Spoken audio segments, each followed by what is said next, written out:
종려주일에 하나님 우리 아버지와 주 예수님으로부터 은혜와 평강이 여러분들에게 가득하기를 주님의 이름으로 축복합니다. 오늘 이 땅의 모든 교회들이 마침내 종려주일을 맞이했습니다. 고난주간의 입구에 서 있는 겁니다. 이 시기는 한 해의 교회력 가운데 가장 중요하고 거룩한 시간입니다. 우리는 이 고난주간 동안에 예수님이 십자가에서 겪으신 순환과 죽음을 묵상하며 나의 십자가를 견디고 살아가야 됩니다. 그렇다면 여러분, 고난을 견딘 사람들은 누구이며 어떻게 고난을 견뎠을까요? 또한 우리가 어떻게 나의 십자가를 견딜 수 있습니까? 이사야 선지자, 고난을 견딘 사람이었습니다. 그는 이스라엘 역사 속에 가장 위태로운 시기에 활동한 선지자였습니다. 이사야서 42장 1절과 4절, 또 49장 1절과 6절, 또 50장 4절에서 11절, 또한 52장 13절에서 53장 12절까지 네 번에 걸쳐서 고난받는 종의 노래가 기록이 돼 있습니다. 아수르가 북쪽 이스라엘을 멸망시키고 유다까지, 남쪽 이스라엘까지 침략해 오면서 남쪽 유다 왕국이 위태롭게 된 것입니다. 그때 백성들이 곤고에 빠졌을 때 이사야 선지자가 이 백성들을 향해 구원의 메시아를 기다리며 고난받는 종의 노래를 부른 겁니다. 오늘 본문은 그 중에 세 번째 노래, 신뢰의 노래입니다. 여기서 이 고난당하는 종은 1차적으로는 이사야 선지자 자기 자신을 가리킨 겁니다. 그리고는 궁극적으로는 메시아이신 예수님을 예언한 겁니다. 그러니까 예수님이 십자가에서 순환과 죽임을 당하시는 것은 이미 구약 때부터 예언된 것입니다. 신뢰의 노래, 오늘 본문 50장 4절 다시 보면 주 여호와께서 학자들의 혀를 내게 주사 나로 곤고한 자를 말로 어떻게 도와줄 줄을 알게 하시고 아침마다 깨우치시되 나의 귀를 깨우치사 학자들같이 알아듣게 하시도다 그랬습니다. 이사야 선지자의 고백입니다. 하나님께서 고난당하는 종에게, 나에게 학자의 혀를 주어서 곤고한 사람들, 백성들을 말로 격려할 수 있게 하셨고 아침마다 내 귀를 깨우쳐 학자처럼 알아듣게 하셨다 고백한 겁니다. 이 고백을 보면 이 이사야 선지자가 얼마나 하나님의 말씀을 경청했던 사람인지를 알 수가 있습니다. 또한 동시에 그 말씀을 얼마나 예민하게 반응했던 사람인지를 알 수가 있습니다. 진정한 힘은 들을 귀에서 나오는 법입니다. 반대로 가짜 힘은 듣지 않기 때문에 가짜 힘을 행세하는 겁니다. 하나님의 종이란 들을 귀가 열린 사람들입니다. 이사야가 아침마다 귀를 열고 하나님의 말씀을 들었기 때문에 그가 진정한 힘 있는 자로서 고난을 견딜 수 있었으며 하나님께 쓰임을 받게 된 겁니다. 이사야 선지자는 아침마다 하나님께서 깨우쳐 주시는 그 말씀을 알아듣고 하나님이 주시는 지혜로운 말로 곤고하고 위태에 빠진 이 백성들에게 하나님의 위로와 격려의 말씀을 대언해 준 겁니다. 그렇다면 이 이사야 선지자가 대언했던 하나님의 위로와 격려는 무엇입니까? 이사야서 40장 31절입니다. 우리 함께 이 말씀을 같이 읽습니다. 오직 여호와를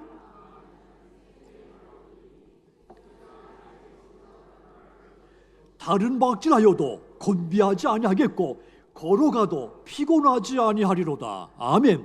하나님을 신뢰하며 하나님을 앙망하는 백성들에게 독수리가 힘차게 날개를 치며 올라가는 것 같은 강한 새 힘을 줘서 위로하시고 격려하신다는 말입니다.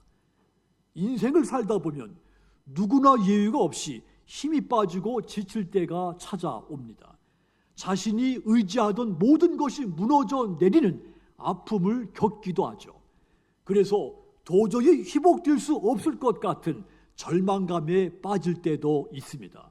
하지만 여러분, 하나님의 백성들은 그 순간 하나님을 앙망해야 됩니다. 하나님은 하나님을 앙망하는 백성들에게 새 힘을 주시는 분이기 때문입니다. 이사야 선지자 이 말씀을 가지고 위태롭고 피곤하고 곤비한 이 백성들에게 하나님의 위로와 격려의 말씀을 선포한 겁니다. 그뿐만이 아닙니다. 이 이사야 선지자는 하나님의 말씀을 받아서 대언해주는 선지자라고 했습니다.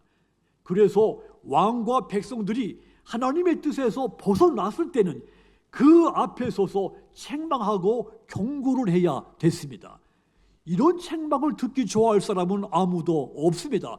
더군다나 절대 권력자라면 더군다나 이 책망을 듣고 싶은 권력자는 없습니다. 그래서 이 왕과 귀족들 이사야 선지자를 예의주시했고 때로 그에게 신체적인 위협과 협박을 가하기도 했습니다. 하지만 이 이사야 선지자 이사야서 50장 5절 보시면 주 여호와께서 나의 귀를 여셨으므로 내가 따라합시다. 거역하지도 아니하며 뒤로 물러가지도 아니하였으며 왕과 귀족들이 협박을 하지만 조금도 하나님의 이 명령, 하나님이 내게 대언케 한 이 말씀을 선포하는 일, 그 일에서 물러나지 않았다 했습니다. 하나님의 말씀에 거역하지 않았다 했습니다. 하나님이 내게 길을 열어주셨고 내게 맡긴 이 사명, 그 하나님을 향하여 내가 끝까지 수복종했다고 했습니다. 그러자 왕과 귀족들 이사야 선지자를 없애야 되겠다고 생각했습니다. 마침내 모욕과 협박을 넘어서 육체의 폭력을 가하기 시작했습니다. 이사야서 50장 6절 보시면 나를 때리는 자들에게 내 등을 맡기며 나의 수염을 뽑는 자들에게 나의 뺨을 맡기며 모욕과 침뱉음을 당하여도 내 얼굴을 가리지 아니하였는지라 그랬습니다. 여기 보면 이사야 선지자에게 가해졌던 폭력이 세 가지입니다. 등을 때리고 수염을 뽑고 얼굴에 침을 뱉었다 했습니다. 등을 때리는 거 일종의 태형입니다. 육체에 고통을 주는 겁니다. 수염을 뽑는 거 마음에 수치심을 심어주는 겁니다. 얼굴에 침을 뱉는 거 영혼에 상처를 입히는 겁니다. 그의 영혼을 훼손시키는 겁니다. 그럼에도 불구하고 이 이사야 선지자 하나님의 말씀을 대언하는 거 포기하지 않았습니다. 왜냐하면 하나님이 내 귀를 열어 듣게 하셨고 하나님이 주신 이 혀로 이 말씀을 대언하게 하셨기 때문입니다. 그는 계속해서 고백했죠. 50장 7절 보시면 주 여호와께서 나를 도우심으로 내가 부끄러워하지 아니하고 내 얼굴을 부싯돌같이 굳게 하였으므로 내가 수치를 당하지 아니할 줄 아노라 그랬습니다. 하나님이 나를 도우시기 때문에 나는 조금도 두렵지 않다 했습니다. 도우신 하나님을 전적으로 신뢰를 한 겁니다. 이사야 선지자의 힘이 바로 여기에서 나온 겁니다. 그가 이를 악물고 학대를 고난을 견딘 것이 아닙니다. 복수를 다짐하며 이 조롱과 핍박과 이 고난을 견딘 것이 아닙니다. 그의 힘은 가까이에 계시며 도우시는 그 하나님으로부터 그에게 힘이 임한 겁니다. 그는 도우신 하나님을 전적으로 신뢰했기 때문에 하나님이 그의 힘이 되어 주신 겁니다. 그러므로 여러분이 혹여 고난을 겪고 계신다면 하나님의 위로와 하나님의 도우심을 전적으로 신뢰하시기를 바랍니다. 하나님의 도우심을 믿고 이 이사야 선지자처럼 고난을 견디시기를 바랍니다. 그리하여 위로하시며 도우시는 그 하나님으로 말미암아 마지막 최후의 승리자가 다 되시기를 주님의 이름으로 축복합니다. 또한 예수님은 십자가를 견디신 분이었습니다. 복음서를 기록한 이 저자들, 이사야 선지자가 기록한 고난당하는 종의 노래, 그것을 예수님의 고난에 대한 암시로 받아들이게 됐습니다. 오늘 시작의 말씀 마가복음 15장 전체를 보면 이사야 선지자가 예언하고 노래했던 고난당하는 종 예수님의 모습이 예수님이 어떻게 순환을 당하시는지 상세하게 기록되어 있습니다. 예수님을 죽이려고 하는 계획들이 어둠 속에서 진행이 됐습니다. 예수님은 체포당해서 사내들인 공에 빌라도 법정으로 끌려다니셨습니다. 예수님은 여러 가지 고발을 당하셨습니다. 하지만 침묵으로 일관하셨고, 빌라도는 예수님에게 어떤 죄가 없다는 것을 알면서도 십자가에 못 박도록 넘겨줬습니다. 예수님은 로마 군인들에게 넘겨져서 말할 수 없는 고초를 겪습니다. 군인들은 예수님을 총독 공관들로 끌고 가서 전 부대원들 앞에 자색 옷을 입히고는 가시관을 엮고 씌웠습니다. 그리고는 유대인의 왕 만세하며 경례하며 조롱했습니다. 뿐만 아니라 갈대로 머리를 치고 침을 뱉으며 무릎을 꿇고 절하면서 희롱을 했습니다. 그렇게 희롱을 다 한 후에 자색 옷을 벗겨내더니 도로 예수님의 옷을 입혀 십자가에 못 박으러 끌고 나갔다 했습니다. 제3시 우리 시간으로 금요일 아침 9시에 십자가에 못 박히신 겁니다. 십자가 위에는 유대인의 왕 죄패가 붙여졌고 강도 둘이 예수님과 함께 십자가에 달리셨습니다. 마가는 그때 지나가는 사람들이 십자가에 달리신 그 예수님을 보면서 저기 자기 머리를 흔들었다 조롱을 했습니다. 그렇게 기록을 했죠. 이것은 시편 22편에 보면 자기 머리를 흔들었다고 하는 것은 머리를 흔드는 조롱의 몸짓이었습니다. 마가복음 15장 29절 30절 보시면 지나가는 자들은 자기 머리를 흔들며 예수를 모욕하여 이르되 아하 성전을 헐고 사흘에 짓는다는 자여 네가 너를 구원하여 십자가에서 내려오라 희롱을 했습니다. 하나님의 아들이면 해봐 조롱한 겁니다. 이 조롱은 주님께서 광야에서 시험 받을 때 마귀가 했던 시험의 연장입니다. 대제사장들, 서기관들 또한 서로 말을 주고받으며 그가 남은 구원하였으되 자기는 구원할 수 없다 조롱했습니다. 마가복음 15장 32절 보시면 이스라엘의 왕 그리스도가 지금 십자가에서 내려와 우리가 보고 믿게 할지어다 하며 함께 십자가에 못 박힌 자들도 예수를 욕하더라 했습니다. 예수님과 같은 처지에 놓여 있는 강도마저도 예수님을 욕한 것입니다. 그런데 여러분, 십자가 아래에서 예수님을 향해 조롱과 욕과 비웃음을 보냈던 그 냉소적인 모습이 혹여 나의 모습이 아닌지 돌아보아야 됩니다.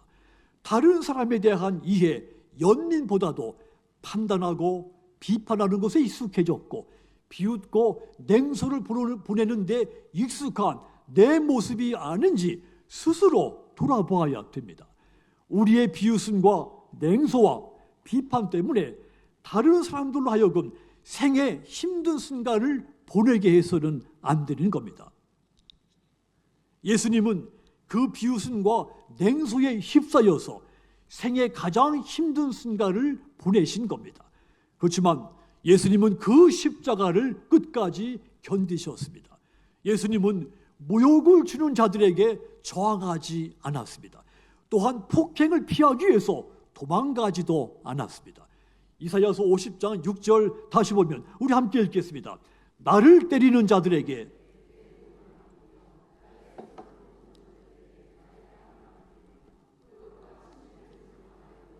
내 얼굴을 가리지 아니하였는지라. 고난을 당하는 종은 때리는 자들에게 등을 맡기고 수염을 뽑는 자들에게 뺨을 맡겼습니다. 침을 뱉고 모욕을 당하지만 얼굴을 가리지도 않습니다. 하나님은 왜 자신의 종을 이렇게 무능하게 보일 정도로 비폭력적이고 무조항적인 태도를 취하게 하실까요? 왜 예수님은 고난당하고 견뎌야만 하는 약한 종의 모습으로 오셔야만 됐습니까? 십자가가 하나님의 사랑이고 그것이 하나님의 뜻이기 때문입니다. 로마서 5장 8절 보십시오. 우리가 아직 죄인되었을 때에 그리스도께서 우리를 위하여 죽으심으로 하나님께서 우리에 대한 자기의 사랑을 확증하셨다 했습니다. 예수님께서 우리에게 진정한 자유와 구원을 주시기 위해서 고난받는 종으로 이 땅에 오시고 십자가의 모욕과 순환을 끝까지 견디신 겁니다. 예수님은 이 세상의 악을 이기기 위해서 칼을 의지하지 않았습니다. 자기를 따르는 사람들의 숫자에 의지하지도 않았습니다. 자신의 능력을 과시하는 방법을 택하지 않았습니다. 세상의 지혜로는 이 십자가를 절대로 이해할 수 없는, 받아들일 수 없는 방식이었습니다. 이 십자가를 세상의 지혜로 볼 때는 가장 무력한 것이고 패배며 수치며 손실이며 좌절인 겁니다.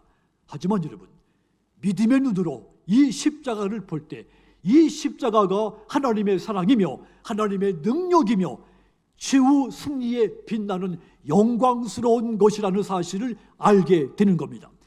예수님의 십자가 승리, 세상적인 강한 것과는 차원이 다른 승리였습니다. 세상에서는 강력한 무기가 있고 경제적으로 우위에 섰을 때 강력하다고 말합니다. 하지만 예수님에게 강함은 무기가 아닌 사랑의 힘이었습니다. 과시가 아닌 희생으로 이룬 힘이었습니다. 예수님께서 저와 여러분들을 위해서 이 약해 보이는 십자가를 끝까지 마지막 순간까지 견디신 겁니다. 그러므로 여러분, 예수님을 따른다는 이유로 예수님을 믿는다는 것 때문에 조롱을 받더라도 위축되지 않기를 바랍니다. 멸시를 당했다고 해서 마음의 상처를 받거나 복수하려고 생각하지 않기를 바랍니다. 진정으로 강한 힘은 십자가에서 보여주신 사랑의 힘입니다. 우리를 사랑해서 너무도 저와 여러분들을 사랑하셔서 구원하시기 위해 십자가를 끝까지 견디신 그 주님을 따르시는 고난주간의 시간이 다 되시기를 주님의 이름으로 부탁을 드립니다. 그렇다면 우리도 고난주간의 시간을 보내면서 나의 십자가를 견뎌야 됩니다. 그렇다면 어떤 사람이 자기 십자가를 견딜 수 있을까요? 첫째로 자기를 버리는 사람, 그가 십자가를 견딜 수 있습니다. 반대로 자기를 강력하게 붙잡고 있는 사람, 십자가를 견디지 못합니다. 마태복음 16장 24절 보시면 이에 예수께서 제자들에게 이르시되 누구든지 나를 따라오려거든 자기를 부인하고 자기 십자가를 지고 나를 따를 것이니라 했습니다. 나를 따라오려거든 자기를 부인하고 자기 십자가를 져라. 자기를 부인하고 자기 십자가를 지는 것, 한마디로 자기를 포기하는 것입니다. 자기를 버리는 겁니다. 나를 위해서 살아왔던 과거의 나를 버리는 겁니다. 삶의 중심이 자기였던 과거의 삶을 버리는 겁니다. 이렇게 자기를 버리는 사람이 마침내 자기 십자가를 끝까지 견딜 수 있으며 그가 예수님을 따를 수 있는 겁니다. 그런데 이것이 말처럼 쉽지가 않습니다. 우리는 끊임없이 나를 내세우고 내 생각을 관철시키고 싶어하는 등 온통 나를 중심에 두고 사는 사람들이기 때문입니다. 누가복음 9장 57절에서 61절까지 보면 예수님을 따르고자 하는 세 사람이 나옵니다. 57절에 보면 한 사람이 예수님께 나와서 자신이 예수님을 따르겠다고 말합니다. 59절에 보면 예수님께서 한 사람에게 너는 나를 따르라고 말씀하시죠. 61절에 보면 또 다른 한 사람이 내가 예수님을 따르겠다고 말합니다. 그런데 이들의 공통점이 있습니다. 예수님을 따르고자 할 때 치러야 할 대가가 있다는 사실, 예수님을 따르고자 할 때 버려야 하는 것이 있다는 사실을 몰랐습니다. 그래서 자신의 개인사를 먼저 처리하고 주님을 따르겠다고 말을 하죠.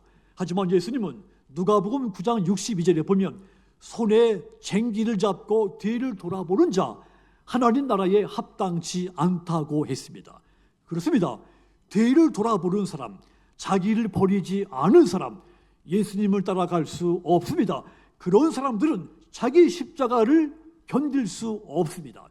예수님이 가시는 길 어떤 길입니까? 십자가의 고난의 길입니다. 자기를 버리는 길입니다. 자기를 깔끔하게 비우는 길입니다. 그러므로 주님이 가시는 길을 따라 나서려면 주님처럼 자기를 깨끗하게 버려야 됩니다. 자존심을 버리고 이기심을 버리고 자기 중심의 사고 방식을 과감하게 버려야 합니다. 그런 사람이 십자가를 견딜 수 있습니다. 또한 십자가 견딜 수 있는 두 번째 사람, 따라합시다. 예수님의 마음을 품은 사람이 십자가를 견딜 수 있습니다. 반대로 자기 마음을 고집하는 사람, 십자가를 견디지 못하다가 포기하게 됩니다. 빌립보서 2장 5절에 보시면, 이 말씀도 같이 읽겠습니다. 너희 안에 마음이니. 아멘. 바울이 십자가에 달리신 예수님을 소개하면서 그의 마음을 품으라고 당부한 겁니다. 빌립보서 2장 6절 그 다음 절 이어서 보면 예수님은 하나님과 똑같이 높으신 분이었지만 결코 높은 자리에 있기를 원하지 않으셨다고 했습니다. 오히려 높은 자리를 비우시고 낮은 곳으로 임하셨다고 했습니다. 예수님의 마음이 자기를 낮추는 겸손과 복종이라는 뜻입니다. 십자가는 예수님의 겸손과 복종을 보여준 현장이었습니다. 예수님께서 십자가에서 보여주신 이 겸손과 복종, 이 마음을 품어야 되는 겁니다. 그런 사람이 십자가를 견딜 수 있습니다. 우리가 무의식 중에라도 품어야 할 이 예수님의 마음, 겸손과 복종입니다. 언제 어느 순간 누구에게라도 낮아지는 겸손, 하나님의 어떤 말씀이라도 선포될 때 아멘하는 그 예수님의 마음을 품어야 되는 겁니다. 그런 사람이 주님처럼 마지막까지 자기의 십자가를 견딜 수 있는 겁니다. 그러므로 여러분, 고난주간은 이 땅에서의 마지막 여정을 걸어가신 예수님의 삶을 따라가는 시간입니다. 그리고 조용히 그 예수님과 함께 내가 지고 있는 십자가를 견디는 시간인 겁니다. 그러므로 여러분, 예수님의 마음으로 자기의 십자가를 견디는 고난주간이 되시고 마침내 최후 승자가 머리에 의의 면류관을 쓰게 되는 저와 여러분들이 다 되시기를 주님의 이름으로 축복합니다. 사랑하는 성도 여러분, 고난주간은 십자가를 견디는 시간이라고 했습니다. 이사야 선지자 고난을 견디며 이스라엘 백성들에게 메시아의 말씀을 선포했습니다. 예수님께서 십자가를 견디셨기 때문에 우리를 구원하셨습니다. 우리가 우리의 십자가를 견뎌야 마침내 최후 승리를 얻을 수가 있습니다. 고난주간에 자기의 십자가를 끝까지 견디셔서 마지막 날 머리에 의의 면류관을 쓰게 되시는 믿음의 저와 여러분들 모두 되시기를 주님의 이름으로 축복합니다.